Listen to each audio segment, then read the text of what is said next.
जी जी वो ऐसे सेट तो करना होता है।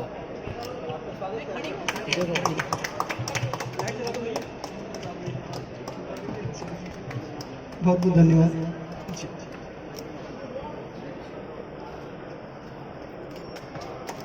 ठीक है। मैं पुस्तक जी नहीं पुस्तक लोकार्पण करेंगे उसके बाद से बोलेंगे। जी पुस्तक के लोकार्पण के लिए जिसके लिए हम सब यहाँ पर उपस्थित हुए हैं वो सन मेडल के लिए कौन सा है। खींचना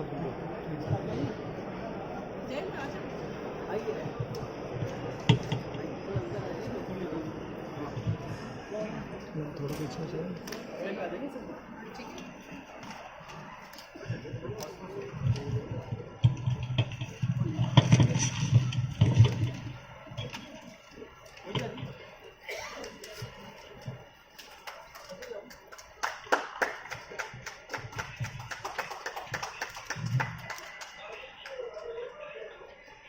बहुत बहुत बधाई, बहुत बहुत अभिनंदन।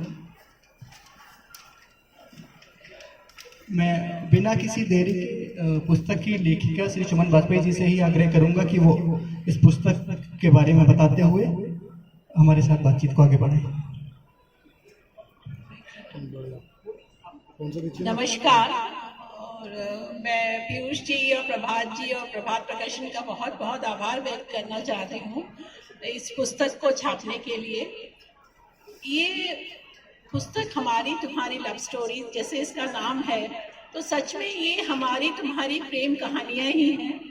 और इसमें मैंने बस छोटी छोटी कहानियाँ लिखी हैं, क्योंकि प्यार एक ऐसा इमोशन है जिसमें आप जितना डूबते जाते हैं उतना ही गहराई से आप उसको महसूस करते जाते हैं एक और आपको वो एक और बेहतर इंसान बनाता है जो प्रेम होता है। तो ये उसी तरह की कहानियां हैं जिसको पढ़कर आपको लगेगा कि आपकी कहानी है, ये हमारे साथ हो चुका है, या जो टीनेजर्स हैं उनको लगेगा कि ये हमारे साथ हो रहा है अभी। तो ये लिटरली जिसे मैं कहती हूँ ये मैं डूब के लिखी गई कहानियां हैं प्यार के बारे में। धन्यवाद। मैं एक कहानी इसमें से पढ़ के सुनाना चाहूंगी।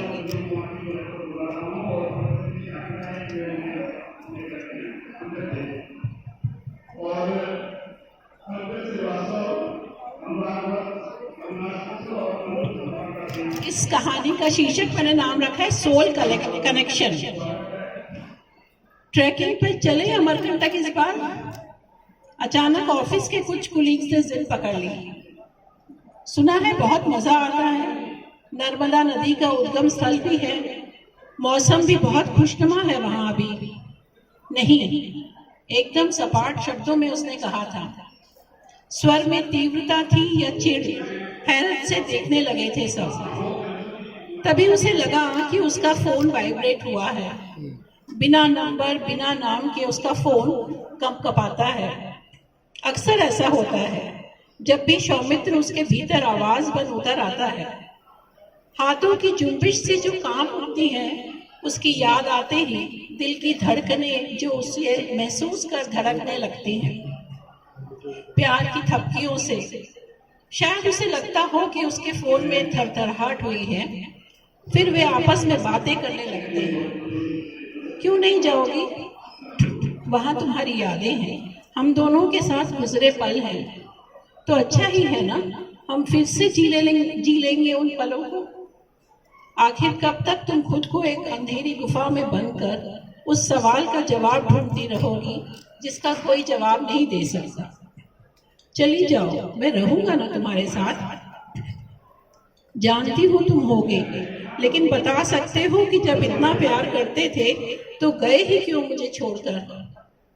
जाने दो इन बातों को शिवी, नियति के आगे किसका वश चला है? वरना क्या यह छोटी सी बीमारी मुझे तुमसे छीन पाती? या शिवानी चल ना, मजा आएगा। बिंदा उसके सामने आकर खड़ी हो गई थी।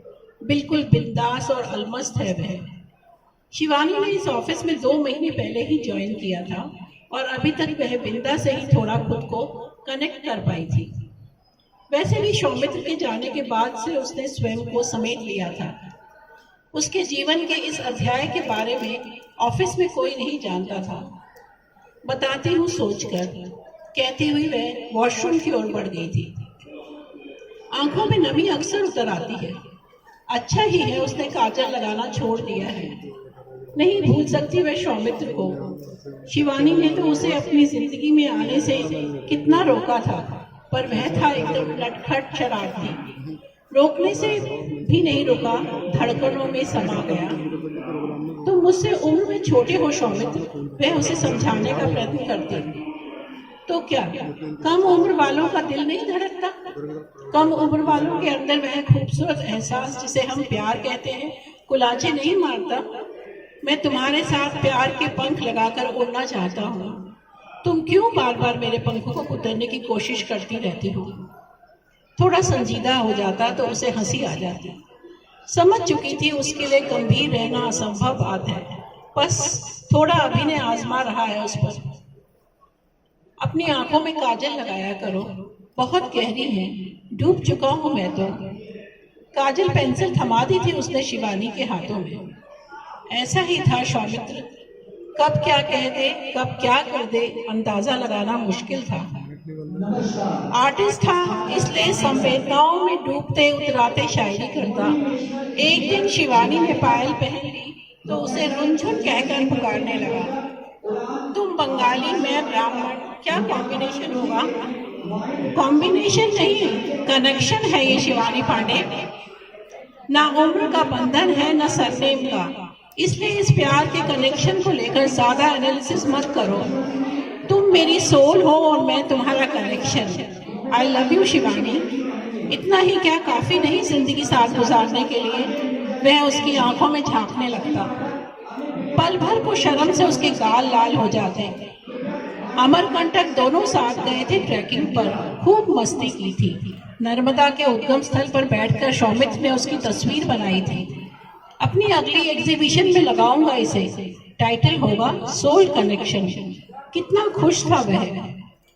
और शिवानी, वह तो उसका साथ पाकर जैसे किसी सपनीली दुनिया में छोटे छोटे ख्वाब बुन रही थी। अमरकंटक से लौटने के 2 महीने बाद वह कोलकाता गया था अपने घर वालों को शिवानी के बारे में बताने।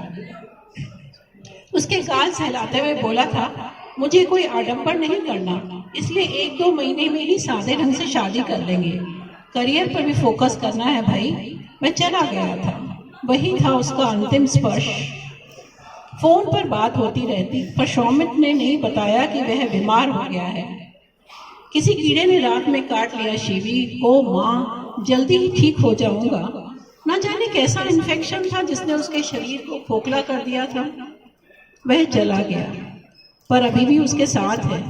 वह महसूस करती है उसे अपने आसपास। वह बात करती है उससे। उसे लगा, फिर फोन वाइब्रेट हुआ है। दिल की धड़कनें तेज होने लगी। जा रही हो ना तुम अमरकंटक? हाँ। किससे बात कर रही हो? बिंदा थी। Just a soul connection. वे बाहर निकल गए। धन्यवाद। बहुत सुंदर, बहुत अच्छा से आपने पढ़ा। और कहानी तो सभी अच्छी ही हैं, छोटी छोटी कहानियाँ हैं। तो दीपाली जी अब एक और कहानी का अंश पढ़ेंगी। चाय प्रेमियों की चार्जिंग पॉइंट। ट्रैफिक था, इसलिए कार की रफ्तार कम थी। वहाँ रायपुर पहली बार आई थी, इसलिए ट्रैफिक की वजह से उसे कॉफत नहीं हो रही थी। इस बहाने शहर की सड़कें और सड़क के दोनों तरफ बनी दुकानों के नाम देखने को मिल रहे थे। पता नहीं क्यों उसे बोर्ड पर लिखे दुकानों के नाम देखने में बहुत मजा आता था। कभी कभी तो बहुत ही अतरंगी अजीब नाम देख जाते थे। उसे याद है, इंदौर में एक जगह उसने पढ़ा था ठंडी ठंडी जलेबियों की दुकान। वहाँ के लोकल गाइड से पूछा कि ऐसा अटपटा नाम क्यों है, तो वह हंसते हुए बोला था, मैडम, नाम अटपटा ना होता तो क्या आपकी नजर उस पर जाती?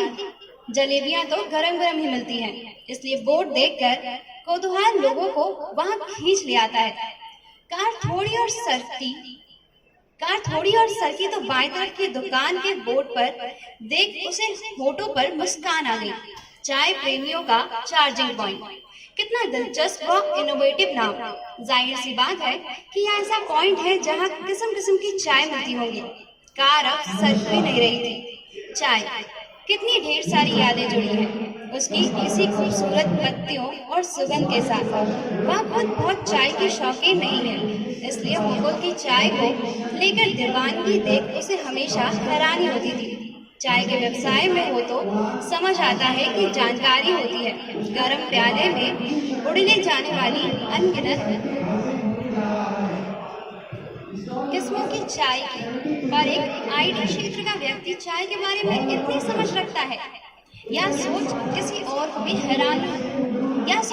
भी हैरान कर सकती है। पूरे के पूरे इंसाइक्लोपीडिया हो तो चाय पर थीसिस लिखने का इरादा तो नहीं है। स्वाद और सुगंध का सही मेल हो तो एक कप चाय सारी थकान मिटा देती है। कितना मजा आता है जब एक एक गले में उतरता है और हर घूंट जिंदगी में एक रवानगी भर देता है। कहते हुए ऐसा लगता मानो सर में चाय का प्याला रखा है और उसकी सुगंध को वह अपने भीतर उतार रहा है। पर तुम क्या जानो प्रोफेसर सुनैना साहिबा कि चाय के एक घूंट की कीमत क्या होती है। क्या तुम चाय पीती कहाँ हो, गटकती हो, ना प्याले को प्यार से उंगलियों से पकड़ती हो, ना उसे उठती भाप को महसूस करती हो, ना ही उसके स्वाद और सुगंध को गले में उतारती हो। मुझे डर है कि कहीं तुम कभी ना बन जाओ। वह उसे छोड़ती तो वह गुनगुनाने लगता, मैं कहीं कभी ना बन जाऊं तेरे प्यार में ऐ चाय। उसकी जिद और चाय के लिए जुनून देख वह चाय के स्वाद को समझ उसे पीने लगती थी। अपनी पसंद नाम से जब एक आउटलेट खुला तो कितना एक्साइटेड था मुकुल। मजा आ गया, बेहतरीन चाय मिलती है वहाँ, इतने फ्लेवर है कि लगता है रोज रोज जाना पड़ेगा वहाँ। सोच रहा हूँ टी टेस्टिंग का कोर्स शुरू कर दूँ। उसके बाद तो अपनी पसंद ही उसके मिलने की वजह बन गई। घंटों बैठे रहते, प्यार के कितने ही एहसास उन्होंने एक साथ बांटे हैं वहाँ। भविष्य की प्लानिंग से लेकर अपने अपने घर वालों की नाराजगी तक।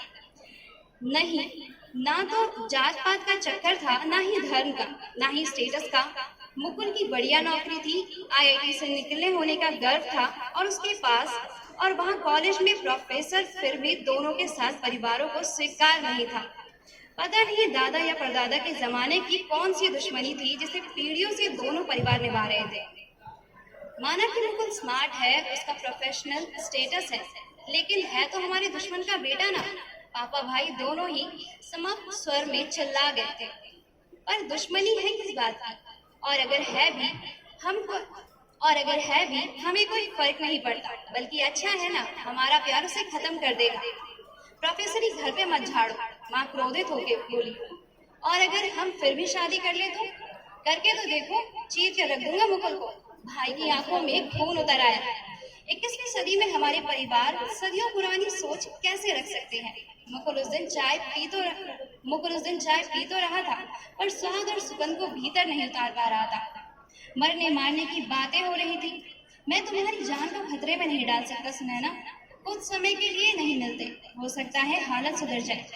वह कुछ समय कब एक लंबा अंतराल में बदल गया पता ही नहीं चला। समय घाव भर देता है, लेकिन उसके घावों पर बाहर से बेशक महरम लगा दी जाए, पर भीतर से तो आज भी रिश्ते हैं। ना जाने कहाँ होगा मुकुल अब। चाय के हर घूंट के साथ उसकी याद आती है। मैडम, लगता है आगे कोई एक्सीडेंट हुआ है, जाम लग गया है, ना जाने कितनी देर लगे। ड्राइवर ने कहा, मैं यहाँ उतर जाती हूँ, चाय पी लेती हूँ सामने वाली दुकान पर। अगर रास्ता खुल जाए तो तुम घूमकर कार यहीं ले आना। टी पॉइंट में घुसी तो वहाँ का डेकोर देख बहुत हैरान रह गई। दीवारों पर चाय की पेंटिंग लगी थी, किसी में भाप उठ रही थी तो किसी में केवल चाय के रंग थे, किसी में उंगलियों के प्याले को थामा हुआ था। इतनी सुरुचिपूर्ण सज्ज देख वह दंग रह गई। अवश्य ही कोई कलाकार होगा इसका मालिक, उसने सोचा। फर्नीचर तक चाय के प्याले के आकार का था। कांच के छोटे छोटे अलग अलग आकारों के प्यालों का कोलार जैसा बनाकर सामने मेज पर रखा था। Welcome to charging point. WhatsApp आया, नंबर अनजान था, उसके लिए और कोई डीपी भी नहीं लगी थी। उसने सोचा कि ऑर्डर देकर टू क्रॉलर पर चेक कर लेती हूँ। Madam, your elaichi ginger flavoured tea with some cheese blend and roasted काजू। उसकी पसंद कैसे जान ली? पर मैंने तो अभी तक ऑर्डर ही नहीं दिया था। सर ने भिजवाया है, यहाँ के मालिक, वह एक्सपर्ट है, ना जाने कैसे आपकी पसंद जान ली। थैंक यू, लेकिन तुम मुझसे मिल सकते हो। उसने व्हाट्सएप पर अनजान नंबर पर जवाब दिया। मुकुल के अलावा कौन जानता था उसे इतनी अच्छी तरह से। सोचा नहीं था कि कभी फिर तुम्हारे साथ चाय पर डेटिंग करूंगा। So good to see you. तो चाय के बिजनेस में आ ही गई। सुनैना की नजरें मुकुल के चेहरे पर टिक गई थी। बाल हल्के हो गया था, बाकी कोई बदलाव नहीं आया था। उसका मन करा पहले की तरह उसके चेहरे को हाथों में भरकर चूम ले। प्यार जलंधर सब बजने लगा था। कहाँ खत्म होती है प्यार की खुशबू। प्यार छूटा गाले पर चाय नहीं छूटी, वहाँ हंसा। प्यार छूटा गाले पर दुश्मनी नहीं टूटी। आंखें नम हो गई थी सुनैना की। कोशिशें ज्यादा से ज्यादा शहरों में अपने आउटलेट खोलूं ताकि चाय प्रेमी यहाँ कर अपने प्यार को चार्ज करते रहे, फिर आना अपने पति के साथ। मुकुल क्या जानता नहीं कि उसके सिवाय किसी के लिए उसकी जिंदगी में कोई जगह नहीं, फिर भी ऐसा कह रहा है। तुमने शादी नहीं की, फिर मेरे बारे में ऐसा कैसे सोच लिया? मुकुल के हाथों पर अपना हाथ रख दिया था। छुअन आज भी उसे अपनी लगी। प्यार की सारी बातें पल दोनों की आंखों के सपने की तरह तैर रहे थे। ड्राइवर ने फोन पर बताया वहाँ बाहर खड़ा है। चलती हूँ, ध्यान रखना अपना। मैं जिंदगी को चाय की भाप में उड़ाता चला गया। मुकुल ने हौले से उसके गाल को छुआ, मानो कहना चाहता हो फिर मिलेंगे किसी मोड़ पर, किसी चार्जिंग पॉइंट पर। बहुत ही शानदार कहानी जो हम लोगों को बांध के रख लेती है। बहुत बहुत धन्यवाद। अभी इस कार्यक्रम को हम लोग आगे बढ़ाएंगे। माननीय पीयूष कुमार जी से धन्यवाद के लिए।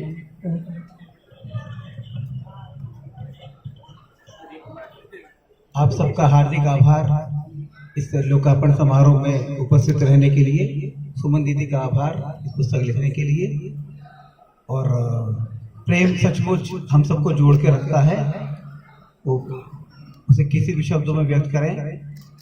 प्रेम के बिना जीवन हमारा अपूर्ण है। ये पुस्तकें हमारे जीवन में प्रेम का और उसकी शीघ्र वृद्धि करें, इसी कामना के साथ बहुत बहुत धन्यवाद।